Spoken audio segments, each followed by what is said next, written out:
প্ৰথমে কৈ লৈছোঁ বহুত গৰম মানে এইকেইদিন তামাম গৰম। ৰাতিপুৱাই পঁইতা ভাত কেইটামান খাই লৈ বাৰীত হাবি বন যিখিনি আছে সেইখিনি চফা কৰিম বুলি ওলালোঁ। বাৰীখন চফা হৈ থাকিলে যিহেতু ভাল লাগে, সেই বুলিয়ে ৰ'দ বুলি বহি থকা নাই, অলপকৈ চফা কৰি আছোঁ।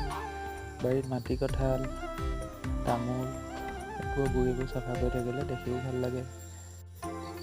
প্ৰায় অলপকৈ আমাৰ চফা কৰা হৈয়ে গৈছে। তাৰ মাজতে আকৌ চকু পৰিলে ধুনীয়া কোমোৰা কলিটোলৈ চাওকচোন। মায়ে খুতুৰা মৰিচা যি পাইছে উঠাই আছে, বোলে দুপৰীয়া শাকেৰেহে বনাম ভাত খাজ আজি। মই বোলো হ'ব, মই আকৌ তিতা কেৰেলা দুটাও মাক ছিঙি দিলোঁ। বোলো তিতা কেৰেলা দুটাও ভাজি দিবি মোক। এনেই তিতা কেৰেলা বুলি ক'লে এনেও মই ৰ'বকে নোৱাৰোঁ। তিতা কেৰেলা দুটা ছিঙি দিলোঁ, আলু অকণ দি মিহি মিহিকৈ ভাজি এখন বনাই দিলোঁ। ইফালে আকৌ আমাৰ চৰাই বাঁহ দুটা নেমু জোপাত চাওকচোন, গৰমৰ মাজতে তিয়ঁহ দুচকল মাৰুক চোবাই দিলোঁ।